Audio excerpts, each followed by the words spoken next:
Hello, ladies and gentlemen, boys and girls, all Whovians alike. Welcome to the Legend of the Traveling TARDIS. My name is Christian Basil. If you just joined us on our review and going like, wait, there's another episode? Yeah, you're getting a 2-for-1 for free. You're getting a 2 episode for tonight. We already reviewed the Christmas Invasion. We had a good time doing it, but now at this moment we're going to be also reviewing 14's, I guess for a better term, kind of full episode, little minisode, I should say. We're going to be reviewing that video, Destination Skaro. We'll talk about it a little bit more. We're going to review that, and for those of you not familiar with it, we do our reviews 1 through 10, 1 being bad, 10 being great of TARDISes, and all the numbers in between.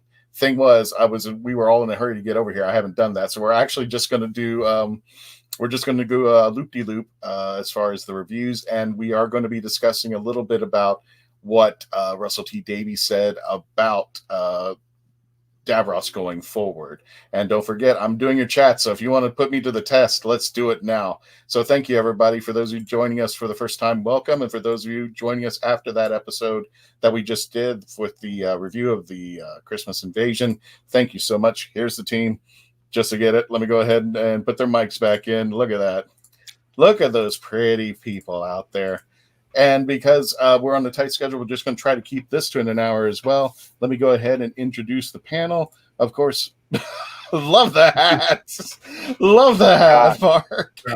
Right, you know the Grinch who stole You got Christmas. the memo. I got the memo that we was doing Christmas Invasion. I missed it. You heard about the Grinch who stole Christmas. I'm the candy man who steals your candy. Oh my goodness! For reverend, I sold his moon pie. Jeez. Wow! So he's got no. Mark, I'm deathly serious. If you want to be a billionaire, start a ranch store in the UK somewhere. You know you're going to make a killing out there for crying. You know how much I love my ranch, but I also love my candy as well. I went to do the candy flavored ranch sweet. I am totally shocked if they haven't yet. Speaking of totally shocked, we're going to bring in Nick Smith from Nick Smith Films. I'm just thinking here, fish fingers and custard, maybe. Hey, Nick, thanks for coming back. I'm glad to be here. Awesome. Yes. And I don't have any candy. Oh, I'm sorry. No candy to show you. I'm sorry. No, it's not the candy. I just caught Mackenzie in mid-drink. Mackenzie Floor from The Right of Wands and the Binge Watcher's Guide to Doctor Who. Check her out on her Twitch, twitch.tv/Mackenzie Floor, so we can all harass her together as she's playing video games. That's what I do. I just go in there and just like, okay, I've got... What's that thing that they call it? Where you accumulate when you keep chatting and stuff, and you can use that to put up exterminate and stuff like that. Yeah, they're called points. The redemption points. Oh, they're just points. Okay. Yeah. No frills out there. Yeah, I collect enough points and I can just throw in some really good stuff out there. But check her out on the Twitch TV out there. And another person you really need to check out is Kevin Reese. Husband's Talking More or Less, or for better term, X is for Show. How you doing, Kevin? Yes. Thanks for joining us on this episode as well. Yes, excited. It's a busy week. There's so much going on and so many reactions in only 5 minutes. So and only exactly. That's how we roll around here. Speaking of how we roll, we want to welcome back Nisha T. Mulchin, better known as our APRN. And if I say registered nurse, is that not? Nope. I'm a nurse practitioner. And definitely want to check her out at diverselygeek.org. Diverselygeek.org. She also has her YouTube channel. She puts out episodes, and she is definitely somebody who is known to talk about mental health. And if you have any issues, this is the woman to speak to. You know, just even if you want to chat out there. How you doing, Nisha? We miss you. Oh, I'm doing amazing. I missed you guys. I've been trying for a year to be back on the show, so I'm so excited. Especially you went to California for a while. How was that? I did. It's really different. So I worked in North California for a year, and then South California for almost a year. So I got to see the world a little differently. It was cool. Gotcha. And then I traveled to the other side of the world too, so that was great. Tasty Cakes. There he is. Tom, the hashtag guru out there. Check him out on his YouTube channel. Roger says, where are the aspirin when you need them? Tasty Cakes out there. And there's Beowulf. Hey, you doing, Beowulf? Andrew here. RTD had stated, you know what? I'm not, it's not that I'm going to do. I'm going to just mark it so we can talk. I want to discuss this later on. Let me go ahead and get the introductions out there. And don't forget to be part of the chat. If you have any discussions, I already see that President Lemon has already put in a rating. If you want to put in a rating now, we'll definitely get to them. But we're going to go ahead and put up our ratings as of now. Let me go ahead and pull this up in just a second. And because I was not able to do the ratings, you're going to hear it live as I write them down. And we're going to be going in order of lowest to highest. So, Mark, what would you rate? 4 or 5. 4 or 5? 4.5. Okay. Nick, what would you rate the episode? I'll give it a 6. Give it a 6. Nisha. I am between a 7.5 and an 8. I like it. No, I'm going to round you up. I'm going to put you 8. Let's see if Kevo.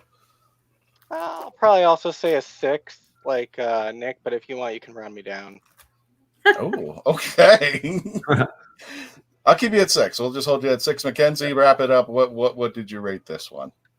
Well, my opinion for Davros is completely different than what I thought of the episode. So the episode itself is an 8. Mm-hmm. You said 8. Okay. Yes. Got it. So we've got 2 8s in there. So without further ado, we're going to start with the lowest person in the room. And that is going to be, you know what? As funny as it sounds, Mark, you're not the lowest person in the room. We're going to start with you because it's my show. Sorry, Candyman. That's so harsh. That is so harsh. I can't believe that. So, Candyman, Mark, how would you rate this 4.5? Were you being generous with that half marker? Or are you just I was actually. I was like 4, maybe. Oh, it just didn't gel. Okay, the Dalek was good. I know the Dalek was custom built, handmade. So the Dalek was good. That's 1+ thing. But all the actual episode, going to Skaro, Davros talking to his right hand man who didn't really know anything, like middle management. It was just like, it was basically for a moment, it was like children need special episode. So let's get it right. It is a mini episode. Russell T is supposed to do it as supposed to be serious, but every time we've done mini episodes for either children need or comic relief in the UK, it's got funnies, it's very childish, it's very not worth the time. I think the only best one I've probably seen of the mini episodes is either David Tennant and Pierre Davison and probably the Paul McGann or mini episodes. The rest of them, you just go, okay, well, when we're going to get to the live special. The Dalek having a claw, but Daleks did have claws, especially in the 1960 films, so it was just nothing new. You know what I mean? Apart from Davros being out of his traveling unit, life support unit. We've still got the Khalid's 1940s German uniforms on. So yeah, it just wasn't nothing special to me. The only thing I did like about, apart from Dalek, it's probably the TARDIS' new paint job. And that's about it, really. The TARDIS paint job, I think that looks nice. I'm not sure how close it is to Jodie's or whether or not it's a different colour blue, because I know they like cycling the blue. Please steal my Tootsie Rolls, Cameron. Definitely, I love Tootsie Rolls.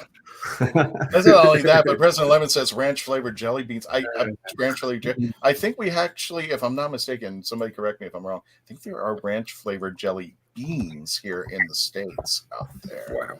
So that's the reason why I gave it a 4.5. It just, the storyline, it was just like, it was just mismatched. It was nothing new. We're trying to retcon Genesis of the Daleks, and Genesis of the Daleks was probably one of my favorite episodes, or is my favorite episode from the Fourth Doctor, when Tom Baker goes, "Have I got the power to do this?" Wiping out the Daleks, and then you get Russell T Davies comes in. Oh, let's retcon this. No, we had the same issue with what happened with Chibnall area. which we don't want to go repeat over again. So yeah, it's a 4 for me. It's a 4.5 for Mark, and I he's not the lowest number in this punch out here. But yeah, and thanks, Michael, with that. Yeah, I don't know if you saw the new intro, but yeah, we got a new intro, and we're hoping to have. I was hoping to have a festive intro by next month, but I don't have a budget to do a damn You got thing. the hat. Yeah, I got the hat. Yeah, this is what's going on for right now out there. Oh, we love you too, Tasty Cakes, an extra sports show out there. President Lemon, I only eat lozenges. Okay. To each their own out there. So we got a 4.5, and the next lowest score is a two-way tie between Kevin and Nick. You were both on. You know what? Let's go clockwise. Nick, I'm going to go ahead with you first. You gave it a 6. I did, yeah. I'm really, I'm looking at it in a vacuum, apart from any kind of fan commentary. So what do I compare it to? The other minisodes, the Children in Need specials, and they've all been better, really. This one seemed lazy. Candyman got into this a bit, it's Daleks again, and RTD has said he wants to give the Daleks a rest. Maybe this is his way of doing it. Nothing new.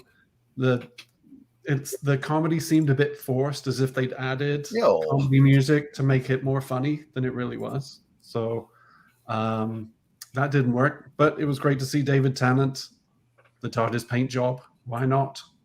Right. Yeah. It just. I do like the new exterior. It seemed like it was going back to dimensions in time, that kind of thing. Let's just have a bit of fun. There's nothing wrong with that. I love that it's, raising money for charity. But also we're so starved of Doctor Who material. If we had, if it was on every week, it would be different. But this is the first real new Who we've seen for a year. So that's another reason why I was expecting more. Davros, he's just some bloke. He seems a bit mean. He's a human bloke. Nothing too exciting there. Yeah, and that's something we're going to be discussing more. It's basically Julian Bleach without the makeup. And actually, he's more scarier in this picture than he is with makeup on, to tell you the truth out there. And, people were arguing that, this is a prequel. And I actually appreciate the thought process of why not have 14 and 15 having somewhere possibly along the way, dealing with pre-Thal bombed Davros, beforehand, because they could explore that question even more about, touch these two strands. Now we had Kid Davros. Now we've got, Davros who is moving into, and Candyman. Here's where I got a little confused. They were talking about this was the Mach 3, and wasn't Genesis? Didn't they have the Mach 2? I got confused. I got it. Can you? Oh wait, you're on mute, Mark. I can't unmute you. Sorry. No, it was either the Mark 2 or the Mark 3 traveling machine. Right. I think, just going back through it, I think I may be completely wrong. I think it was a Mark 2 in Genesis of Daleks. But you never know. He might have forgotten. The question is, what is Mark 1 traveling machine? That was the main thing. Yeah, one theory is that Davros is Mark 1. His situation is the Mach 1, and then he develops that into the Dalek. Yeah, that's what I've heard as well. And it's I have a lot to talk about over there, but I want to make sure everybody gets their shout out there. Yeah.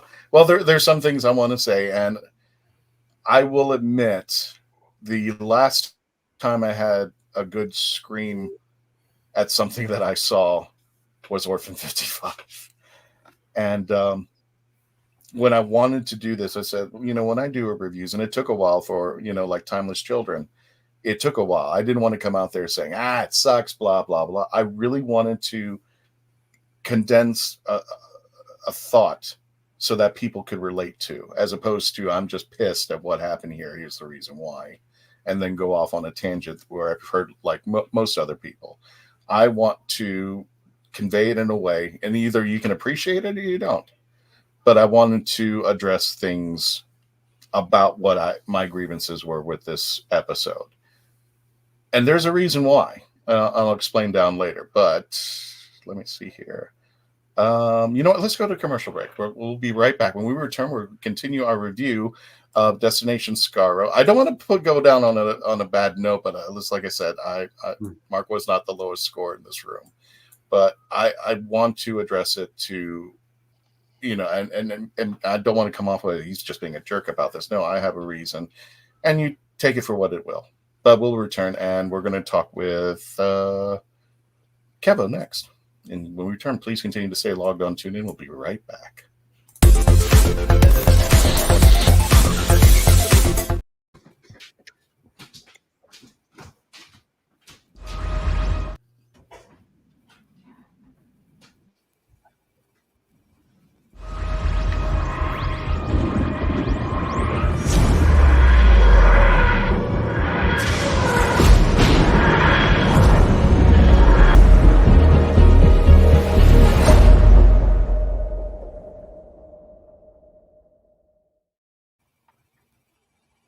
We are a touring acoustic duo crashing kitchens around the country. We go from house to house every Friday night, and we create music, we create food, a good time, we stream it live, and we do it for free. So now we're just really kind of like trying to develop it and build a community group that people believe in, then they'll help us.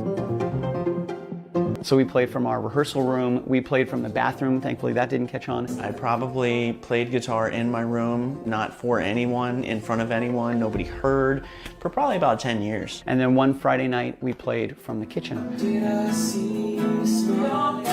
It's the main place people want to be. It's where the food is, it's where the drink is, it's where the best lighting is. You can go to any party and I guarantee you, the kitchen is going to be popping. Our ultimate goal, I think, would be to crash kitchens every Friday all around the world.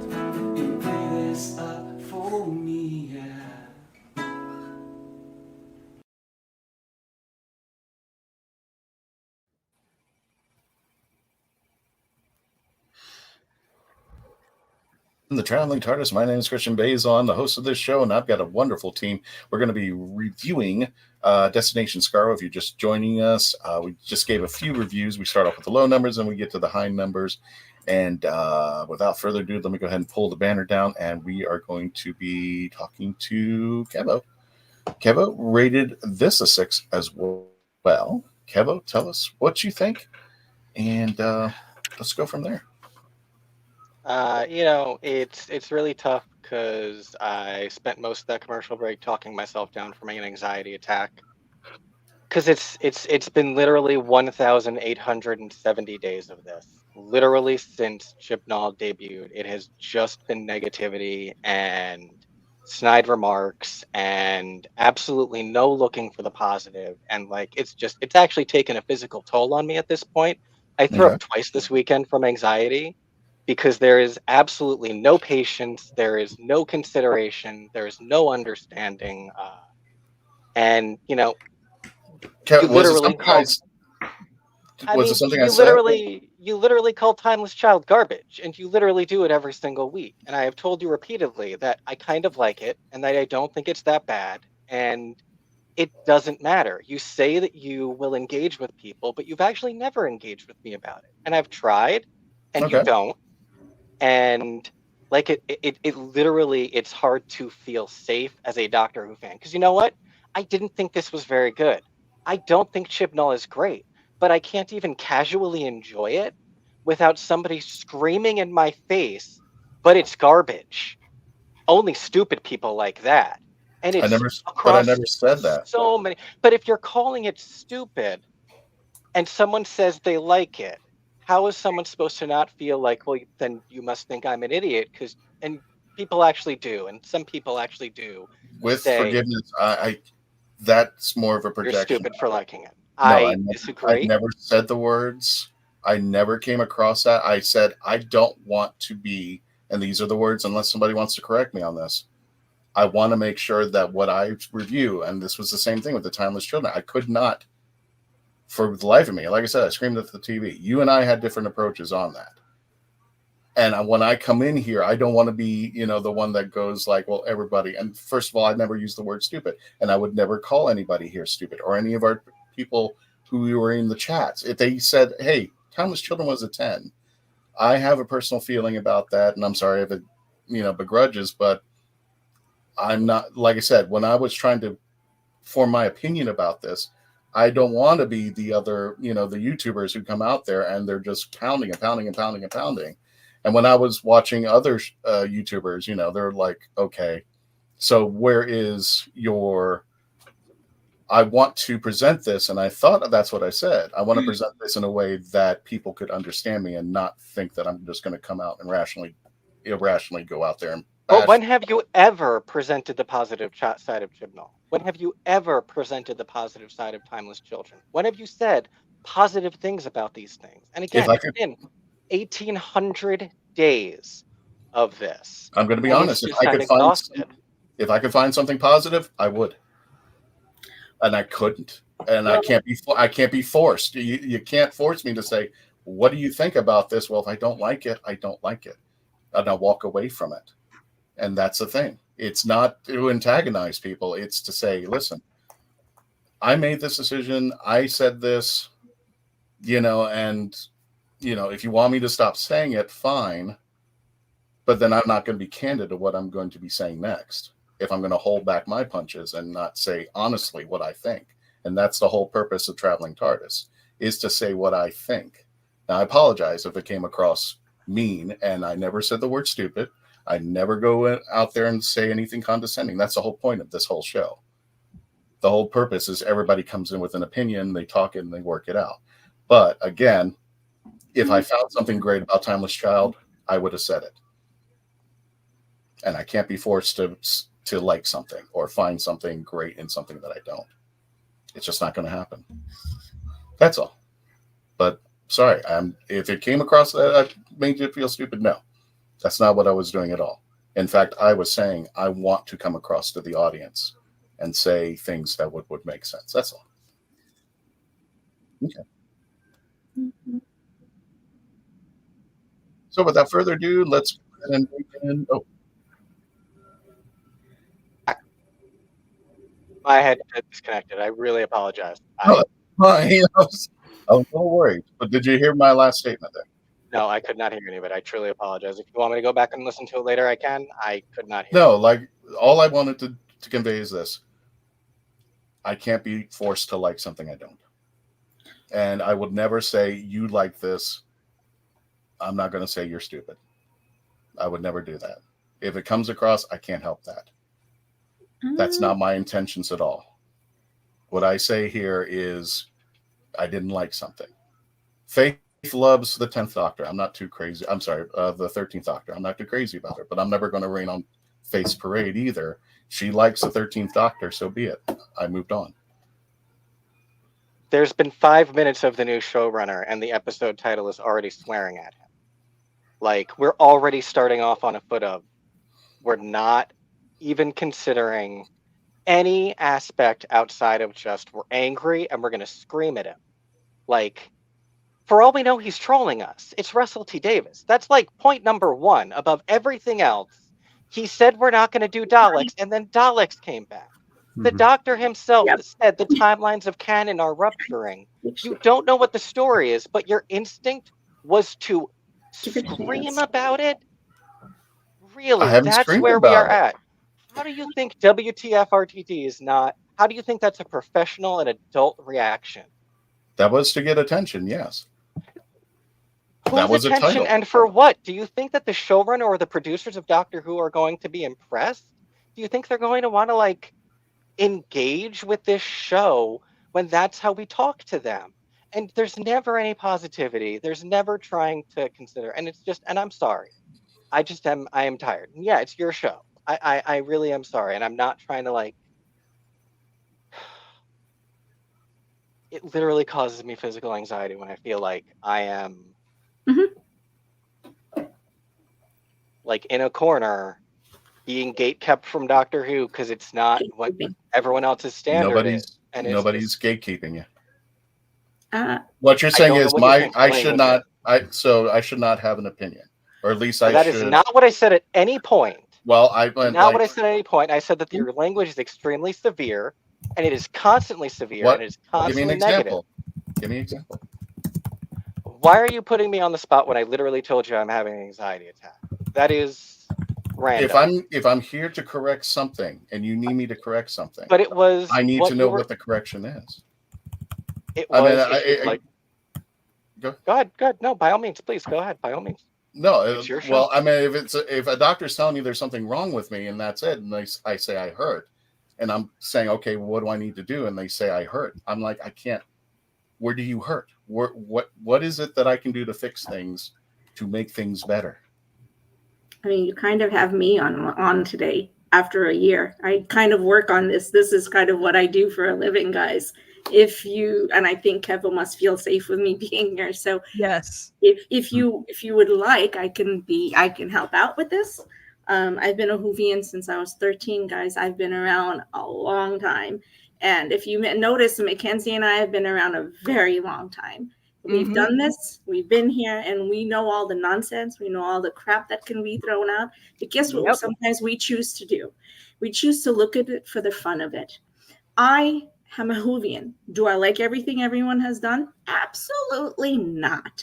Do I choose to look at it and go, that was silly, that was tongue-in-cheek, but I'm going to wait to see where the heck this is going, because I think there was something fun about it. I was interested in where they went with it. Anybody who's ever heard me on this show or any of my shows knows this is how it works. We can hate something. Listen, dude, Chino sure as heck threw me for a curve here and again. I was one of the fans of Timeless Children. And guess what? I didn't always feel comfortable talking about it at all, because there was a lot of relevance. I have known Doctor Who for a long time. Please don't ever think that because I look like this that I don't know Doctor Who. I know it very well. I choose. Okay, whoever needed some meds, I have a company. You can find me. We'll talk. Yes, we're definitely going to talk later. Find me. Because, yeah. But let me just say the reason why. And Mackenzie and I, we're kind of sometimes simpatico in these things. I took this as a very tongue-in-cheek way of them looking at lightening the mood of something. I may not love that they made the choice to put Davros in a whole body, but I got the meaning behind it. I also know this is Doctor Who and timelines change all the time. We are allowed to do that. It's part of why the show is so absolutely wonderful. It's part of why we love it, because of its unpredictability, because of its unexpectedness. And if it's unexpected and it goes in a direction that I really don't like, I'm going to go, but shoot, I don't like it. I hate that it undoes some things, but you know what? I'm okay, because we are now 60 years later and we're entitled to have newness. Newness is why things stay fresh. You may not love it. You may not love where it's been or where it's going to, but in this world, we also have to be willing to listen to, hey, Benny, thank you. Oh, Donald, what does my looks have to do with knowing Doctor Who? A lot. I've been in this world a long time, and I won't talk about that right now. So that's for another day. So that being said, I liked it very much, and I gave it a fun score because I thought it was light. It gave me a sense of quirkiness, and I didn't want to lead into it too much because I don't need that. I just want to love Doctor Who because I love Doctor Who. Does that make sense to everybody? I just want to love something because I want to love it. That's what I'm here for. So there's no point in like bashing anyone's opinions on anything, unless they're being harmful. Don't harm people with your words and your actions. No good. But other than that, I take everyone's opinion to heart and I respect it and I learn. I listen to everything that Candyman said. I listen to everything Nick said. And I'm like, I get your points. Good points. I really totally get it. And I respect it completely. And in the same, I know you're going to respect mine, because I have the reasons for why I like what I did. I like David being quirky. I loved the slapstick. I didn't like the right hand person thingy interaction. I was like, okay, that could have been done differently. They could have used the time better, you know. You know, but that's what they chose to do with it. Maybe that character's coming back to us in the future. Who knows, right? So that being said, we're not here in TLTT. I've been with him almost from the very beginning, and nobody's here to escalate anyone's harm, anxiety, or anything else. Always remember, just chill. We all love Doctor Who. That's what we're here for, because it's a show that makes us happy and has given us 60 years of happy and happy joy and a lot of anxiety. But that's okay, because that's what a sci-fi show does. It gives us anxiety because it's so unpredictable, right? So, yay.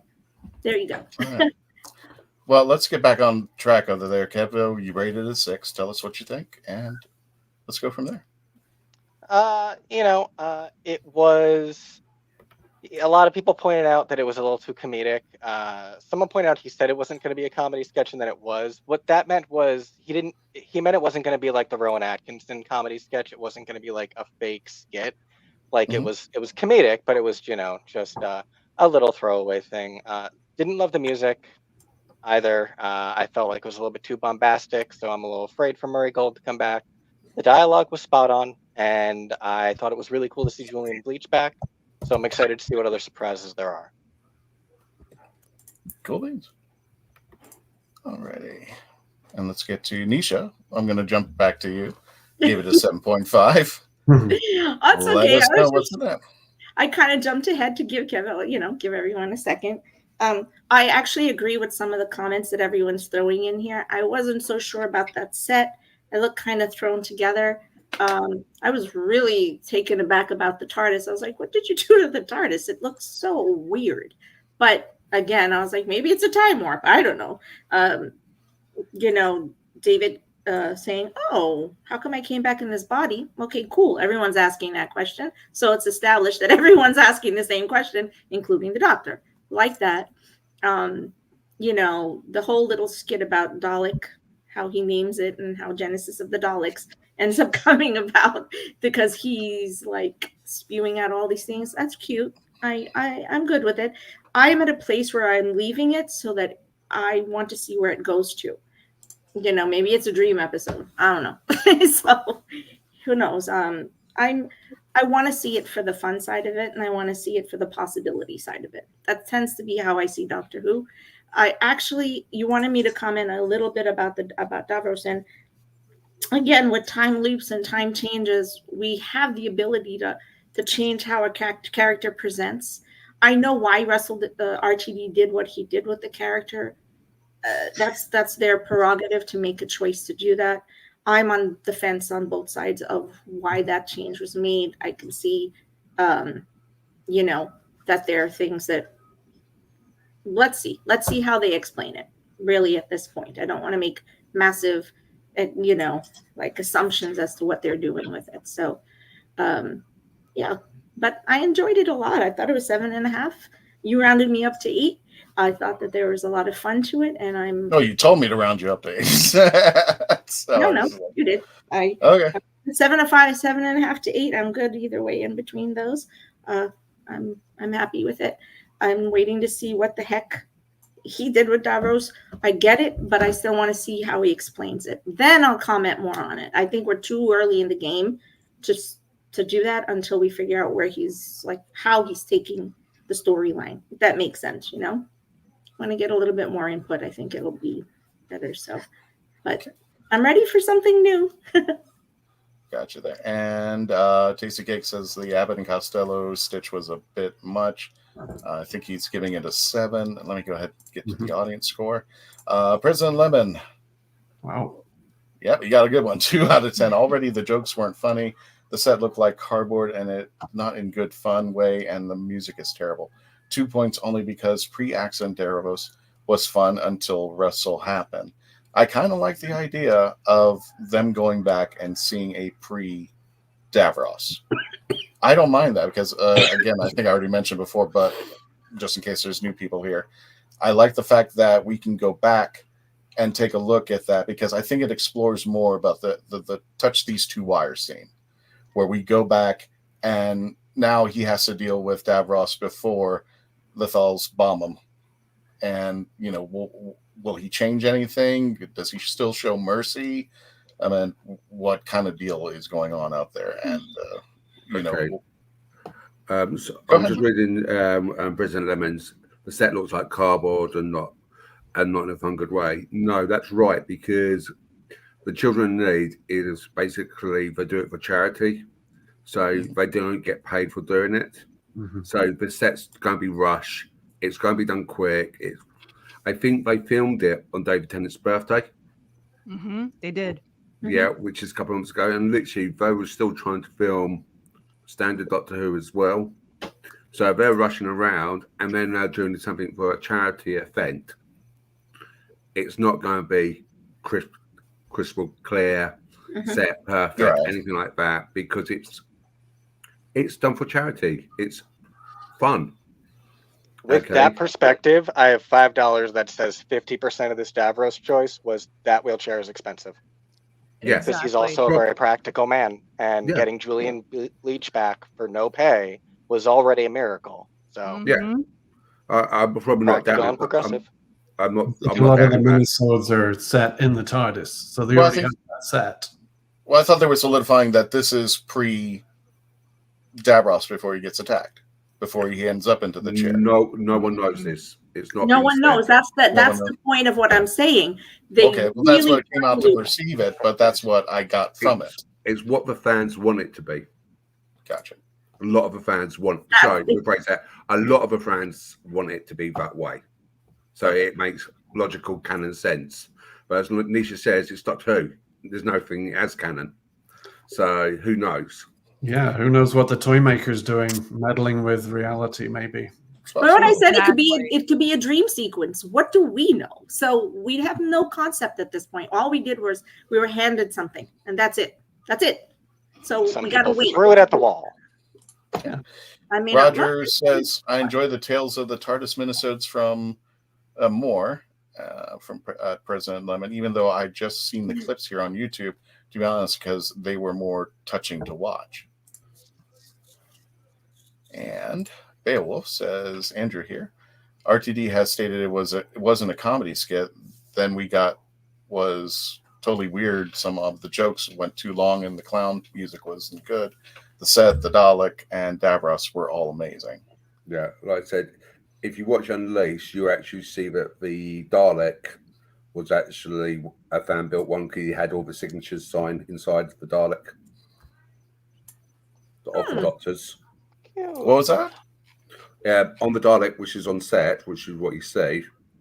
Yeah. It was Genesis. And when you was looking through Doctor Who Unleashed, which is a new Doctor Who Confidential back in the day, they went, "Oh, have you signed this?" And they lifted up the Dalek, and you could see the signatures of other Doctors signed in the Dalek. So that Dalek you saw on screen have been signed by various Doctors. Oh, cool. And but if you notice that the interior door, when the 14th Doctor opens it, it still has 13's interior. Yeah. And if I'm not mistaken, didn't they blow it up in the last episode? No.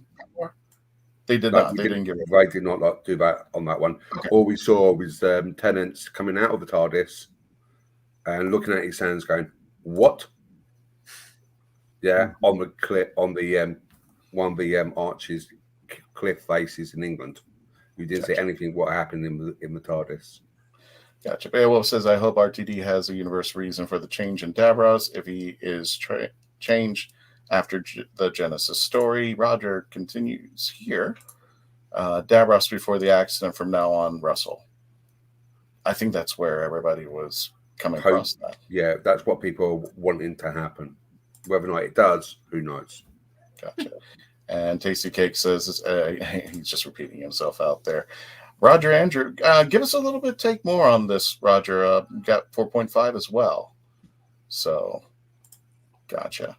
I'll tell you what, we are, we're about almost, we're on a hard break. When we return, we're going to continue our discussion and our topic here as far as Destination Skaro and our discussion more into Russell T Davies about Davros. When we return, please continue to stay logged on, tuned in, and become a part of the legend. We'll be right back.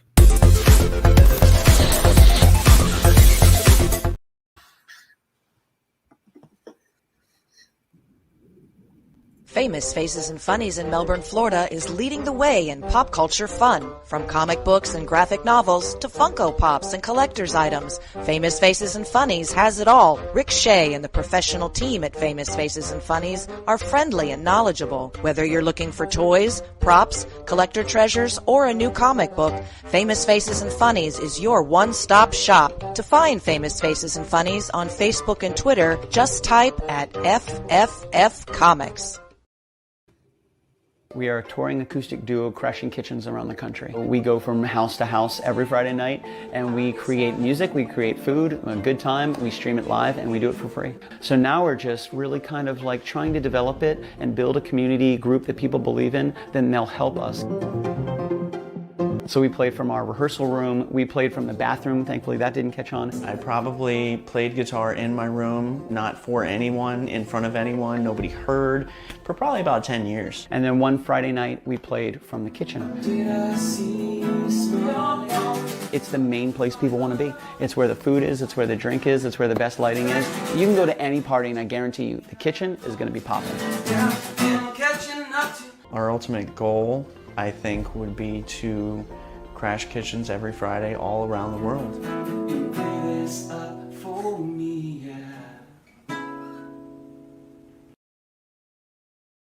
Meet the Doctor. I'm the Doctor. But not the one you were expecting. All right, sexy.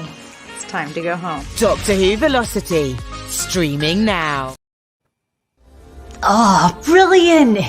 It's hard to believe that in the 56-year history of the greatest sci-fi television show in the English language, there has never been a fan guide to Doctor Who.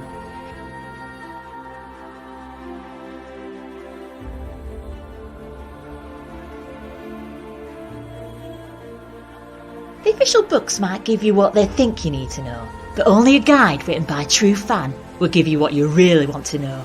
Join Whovian, the brilliant Mackenzie Flaw, as she takes you on an intensive journey inside the world of the first female Doctor. In the Binge Watcher's Guide to Doctor Who, Season 11. Right, let's get a shift on. Back to the Legend of the Traveling TARDIS. My name is Christian Basil. I'm the host of this show. We got a grand panel today. We got Kevo, we got the Candyman, Nisha, Nick, and Mackenzie all reviewing today. And don't forget to put your review into the chats as well. Let's go ahead and continue. Mac, you gave it a high score. You gave it the 8. I think you're the highest person in the room. Tell us why you rated it an 8 and tell us the good and what may not have been so good.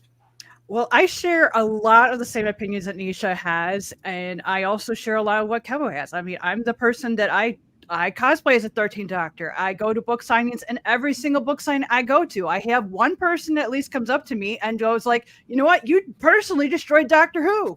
So I get it. I totally get it. What? You, Mackenzie, you just went up to Doctor Who and just smacked it around a couple times. I just laugh it off. I'm just like, yeah, I wish I had that power. You know, but okay. But I get it. I really do. The hate that has come from the Chibnall era is just ridiculous, and it has carried over.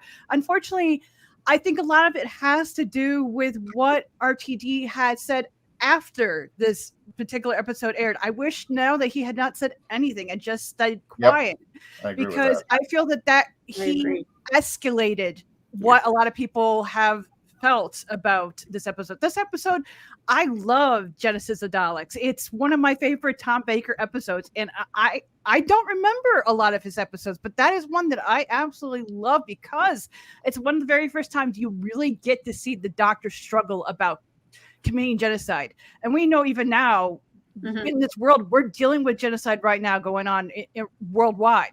So the fact it kind of, I felt like that really called back to that episode. And so for me, I like that. It had that. I didn't really care about the set being dull or how the TARDIS, the inside of it looked inaccurate. I wasn't looking for any of that. Things of, oh, how am I going to tear this 5-minute episode apart? This is children of need. These are kids who are watching this. These are kids who have needs. It's be kind, be more responsive, be responsible for your words. Words matter.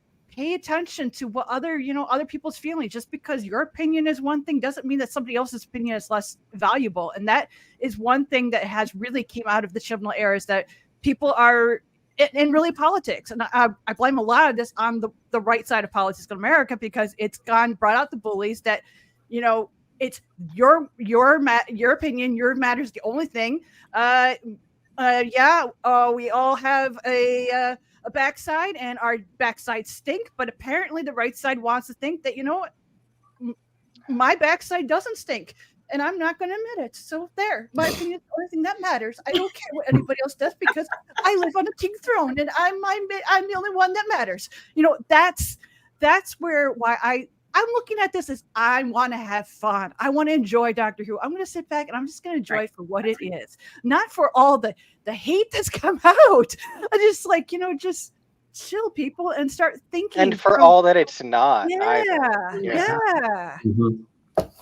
Yeah, exactly. And it's just I really do. I wish RTD had not said what he had said, because based on what he said, my opinion of what I saw I wasn't going to let that whole thing with Davros change my opinion of the episode, because I liked it. I liked it for what it was, the silliness.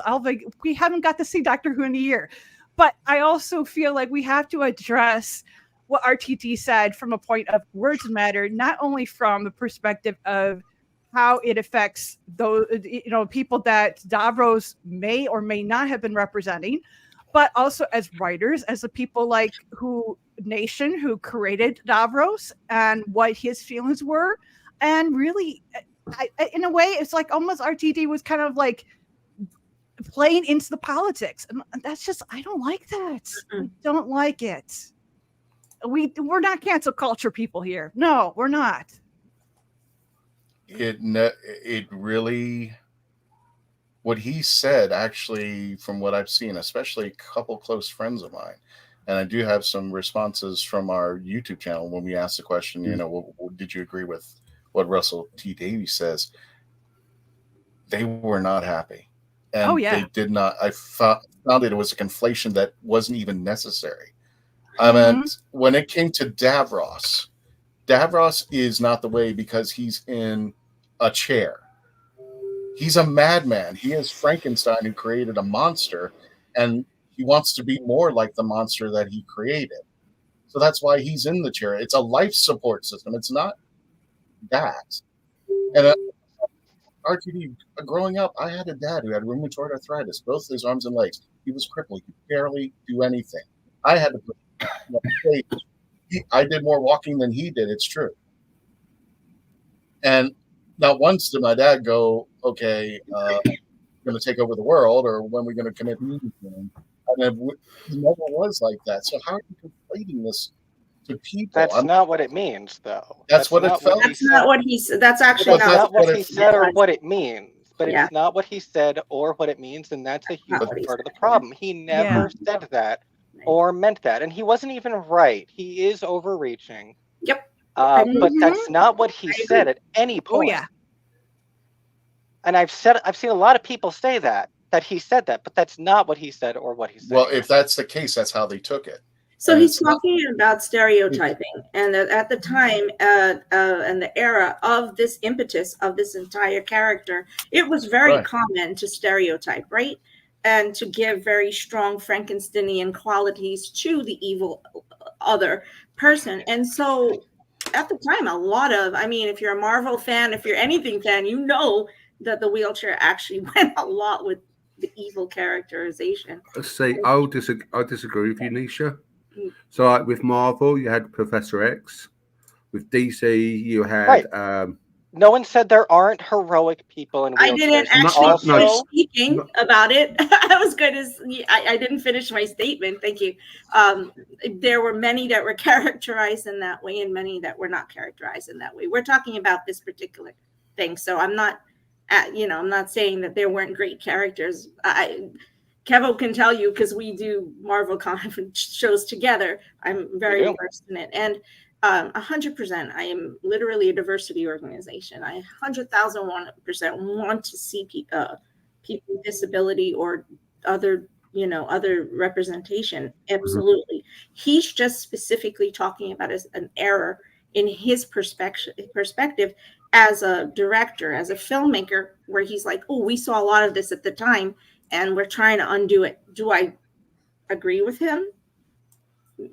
I'm gonna go down and say yes, because I don't necessarily agree with with his statement, but it's what he did. So he was talking about a stereotyping and wanting to be able to unlather that and unlayer that stereotype. But when it comes to Davros, it's not about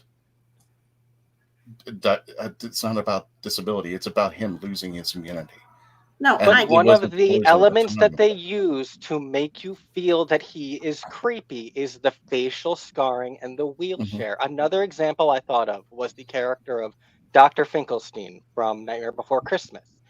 He's this decrepit old man, and they put him in the most antique, creaking wheelchair they can. And when you think of that character, what are the first things that you then think of when you think of this evil person? And no, you don't assume all people in wheelchairs are then evil.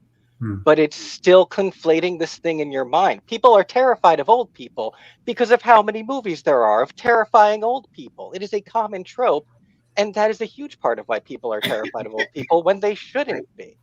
And it's about destigmatizing the bad tropes. Also, Professor X is terrible. So, that's a horrible example. And he's no longer in a wheelchair. He hasn't been in a wheelchair. You don't want to go down that road. So that's also a bizarre example to me. Oh, I didn't bring it up on purpose, I promise you. Yeah. I would say, how about let's use Captain Christopher Pike from Star Trek. He has a very similar situation as Davros, where he is involved in an accident, also is on a life machine. It's very possible that even Star Trek was even inspired by Davros's. At least I think it's very possible, because of the time period it happened, that there was some type of influence between Star Trek and Doctor Who, being that Star Trek was inspired by. And Christopher Pike's not evil. He's not evil. He's not angry. He's not a douchebag because of what happened to him. Yeah. And that is kind of there. I feel like the wheelchair thing was played up for horror. Yeah, Wasn't it horrific? Isn't he hideous?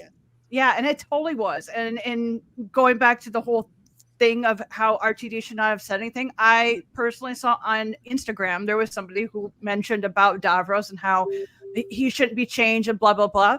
RTD, well, tough. I'm like, excuse me?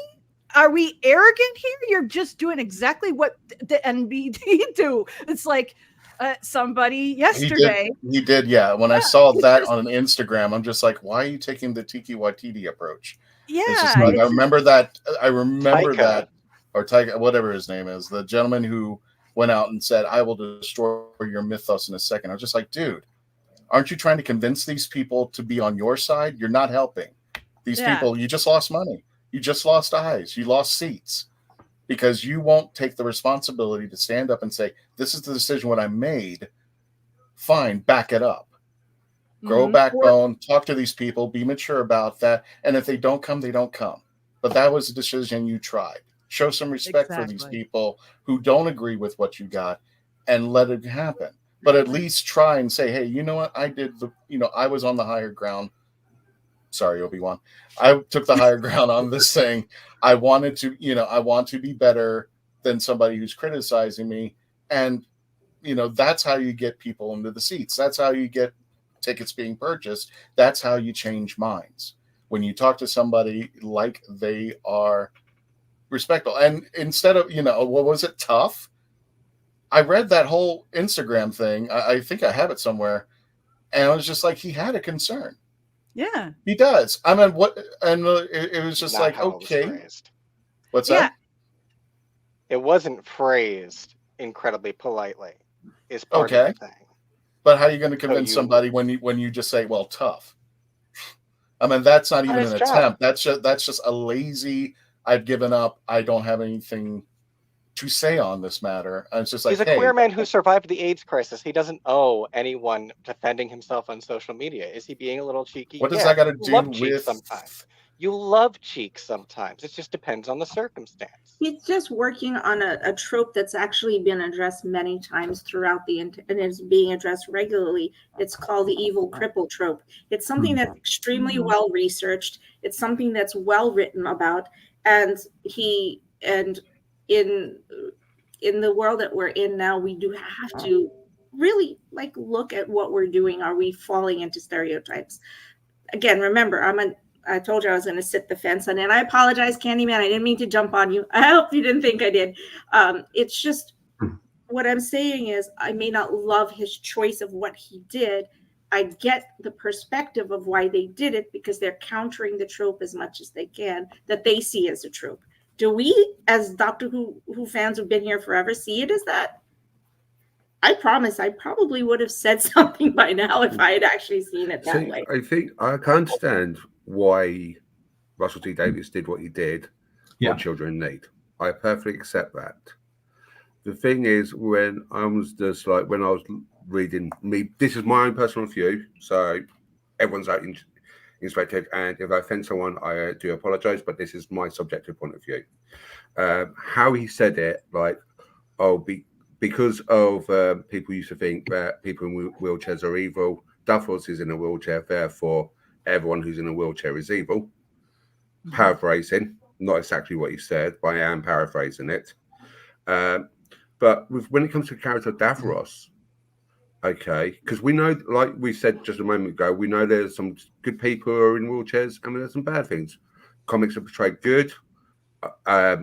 Cover doesn't think Professor X does. I've just gone from what I've read. So I do apologize to Kelly, but there are other characters as well in both DC and Marvel which have disabilities, whether or not they're in a wheelchair.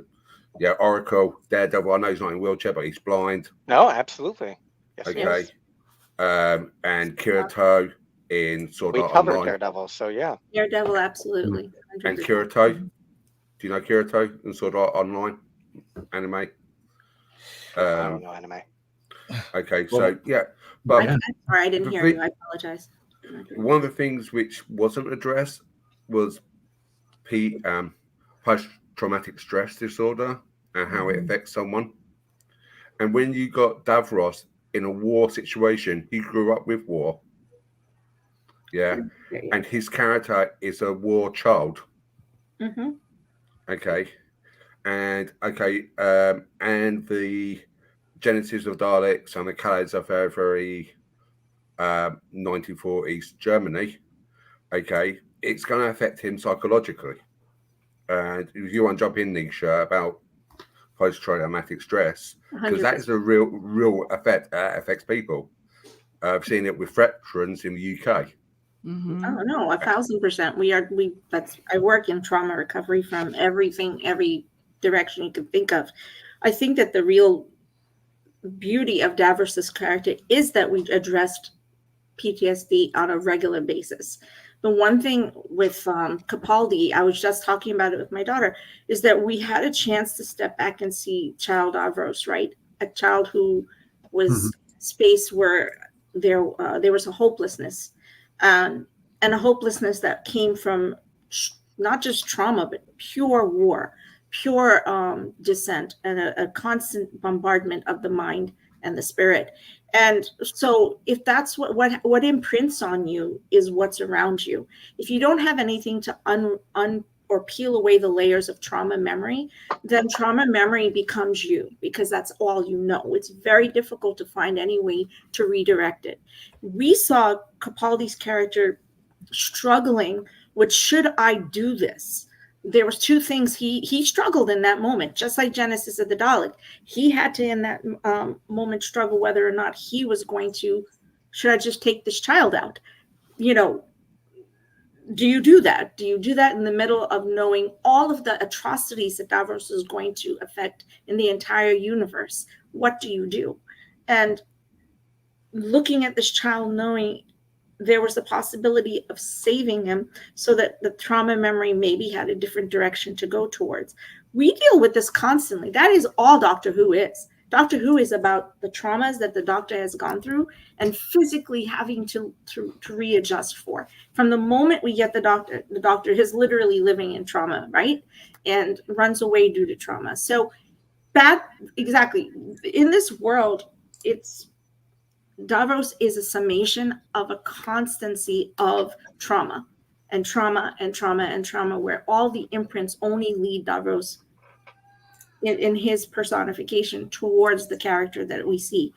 You know, the question I have is, by undoing a big trauma, which is the disability and the wheelchair and the scarring, are we taking that particular characterization and the personality and the behavior and the mental state of that Davros, and how are we addressing that? Because now we really have to change Davros, because now so many of the trauma memories that imprinted on him, we now don't have those.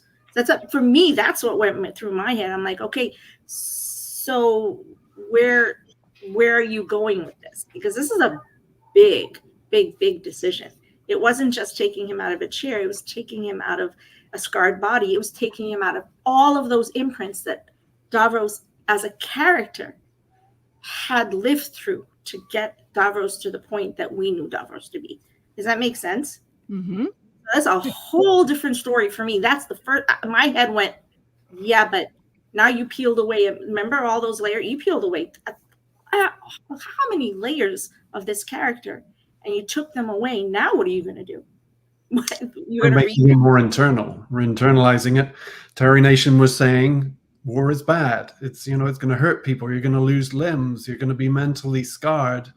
And so we have to rewrite all that or do something different with it. Okay. Exactly. And I agree 100%, because I'm also somebody who suffers from PTSD. Mm-hmm. Not from war, but I do also suffer from PTSD. So a lot of thing with Davros, I really could relate to having that anger. I went through years of being angry because of what happened to me, and I blamed other people for what happened. I blamed my parents. I blamed religion. I left religion. I still will not go back into religion, because I know for me, it's not safe for me because of what I experienced. But does that mean religion's evil? No, absolutely not. But for me, that is the way it actually is. For me, I'm as left as you can be. My parents are trumpets. They're as far right as you possibly go. So it's like, I understand both perspectives there. And I also have seen it from both perspectives. But yeah, there's so many levels of layers. And from like a screenwriting perspective, you want to bring in a concept and pull those layers back to make it exciting, something new. But are we really ready for this change with Davros? I don't know if we really are at this time ready for that. Maybe if this turns out that this is a pre-Davros, or this is a Davros from another universe. I mean, Nisha and I have talked about this, where I have said multiple times where I have thought the Master was a different universe Master, and that's why he existed after Missy. I still believe that, whether that is canon or not. I still do believe that. But that's one of my ways of going through logically explaining, how can they make a canon out of this without it being canon? And I want to respond to Andrew Morse. I just want to address Andrew Morse's comment real quick that Ruth Madeley said that she was instrumental in changing RTD's view of disability. And I also I need that to be part of the conversation. People keep saying RTD, RTD, RTD, the same way they said Chibnall.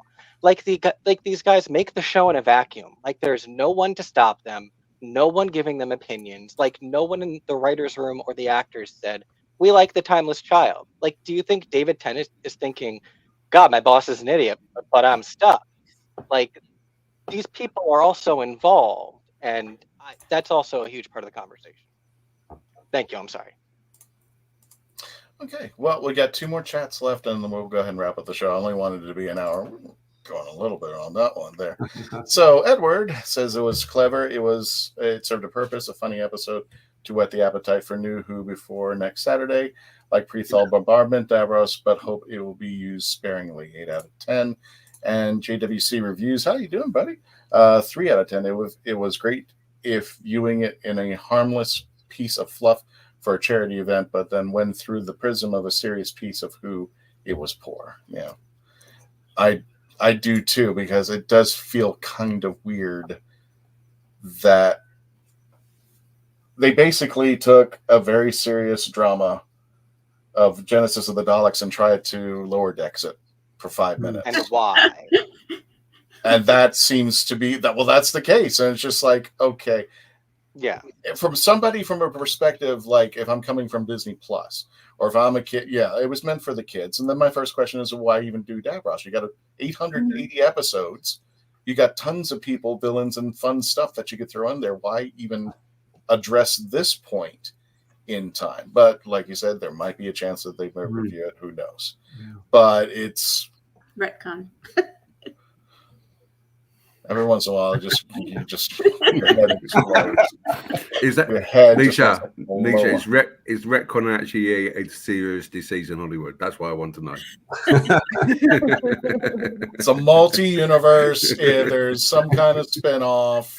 Dude, I was watching Endgame yesterday and thinking, "Gosh darn it!" You know, we've been talking about, like we said a few times, we think there might be a split regeneration, and like Judy and 14 might become different doctors. Like we've already talked about so many crazy things, and this is what I mean, screaming. Like what? It's not necessary. But like there's so many different options. Possibility so, who knows? Is everything. Would it be better to have a 5-minute clip of the Star Beast, or maybe an intro to the Star Beast? I think that would have been better, because that would have gotten people motivated into the next episode. And plus, and that's the thing, I'm still looking on Disney Plus. I keep on typing in Doctor Who search, and I still don't see it show up.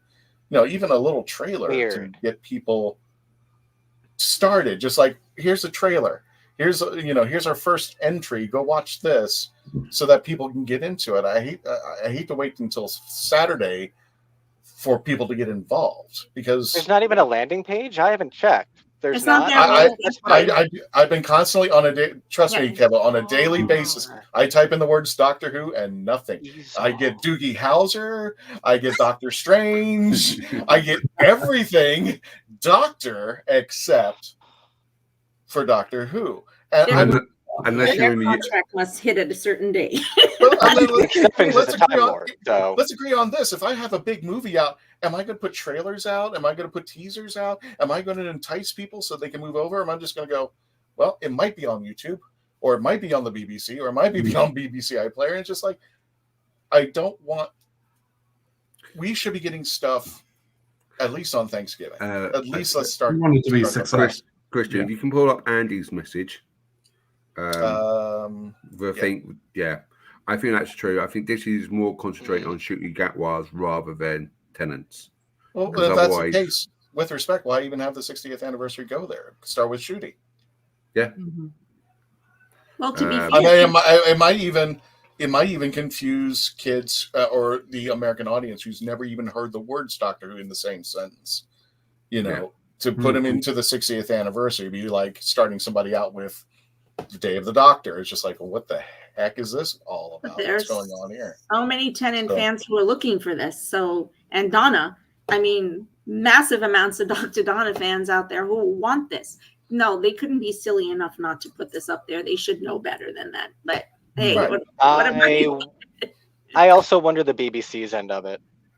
I think there's a contract conflict somewhere. I'm sure there is, but I mean, if you're trying to attract people, come on. I'm sorry, BBC, Disney, you know better. You know how come on, people in the States. Come on, Christian. BBC still hasn't got the first episode yet. Shut it.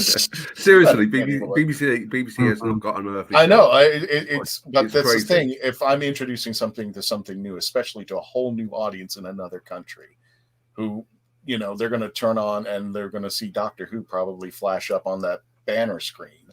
They're going to be like, they might be interested, but wouldn't you want them to have something, an appetizer to bring them into the meal when it's finally landed? That's just I could be wrong, but that's how I would do it if I wanted something to come over here. According to the interviews I've seen with Russell T Davies and David Tennant, It's not going to be much difference between the 14th and 10th. The first special is going to be a nice gentle one, and then the second special is going to be, so they said, absolutely dark. Ooh. And the third special is going to be a roller coaster. That's what it's on at. If you go on YouTube, I can't remember. Kevin, do you remember what link I sent you? What I sent on the group, that when we both looked at the same time. Was it looking? Yes, the show video interview. Yeah. Yeah. If you look on the one show on YouTube, it will show you there. They're doing a lot of good interviews this week. All righty, gang. Well, it's that time. I think a future conversation that, thank you so much, Mark, for bringing up. I think delving much more deeply into the history of PTSD and Doctor Who has been something that I've really been trying to get done here for a long time, this team. And so, I'm here. I'm finally kind of stationary. I'm hoping that we can actually bring this conversation to light, because I think people would like to. And we had great comments as we were talking. Yes. Some great comments going through. So I think that would be something that would be great for us to do when Christian has space. We probably have time before the new season. So, well, again, for everybody, thank you for joining us. For those of you who are new to the show, please make sure before you leave, like, share, subscribe to the Legend of the Traveling TARDIS, and that's how you help the algorithms. That's how you help us out become the #1 Doctor Who podcast out there. So if you haven't already, go ahead, subscribe out there on our YouTube channel. Also, don't forget, you can listen to us anywhere where you listen to your favorite podcast: iHeartRadio, sci-fi.radio. You can download the app for free: Odyssey, Spotify, Spreaker, Podbean, Player FM, and also, gosh, for those people who are really we're on TikTok, the Traveling TARDIS out there. Don't forget to check out Kevo on the Husbands Talking More or Less on X's for Show. Candyman, thank you for joining us out there. Don't forget to check out Diversely Geek at diverselygeek.org. Nick at Nick Smith Films, and the lovely Mackenzie Floor. Check her out on her Twitch channel and torture her as much as I do. Because it's fun to watch, just throwing Daleks and weird crap up while she's playing. You're literally always on when I'm working. Not my fault. Christian, I know, just before we go out, can you just pull out President Lemon's thing? Yeah, so Lisa, when we got our first session. We got our first. Okay, I'm here. I'm here for you people. They're all volunteers. I don't have insurance for all these guys. I'm already out of it. I'm in the UK, so it's NHS. I'm not sure that's a good thing about I'm ready. Let's do it. Big hugs to everybody, guys. I love you. All right, and we're going to go ahead and end the show. Don't forget again, before you leave, God, I can't even find buttons anymore. What am I doing here? I need Melanie and Dave back. Thank you for watching again. Like, share, subscribe. I can't do this job alone. No, what was it? I should not be able to handle power tools by myself. Thank you for joining us out there, everybody. And don't forget to like, share, and subscribe. Tony, please take us out. Merry Christmas. Happy New Year. Happy holidays. Oh, really, Tony? That.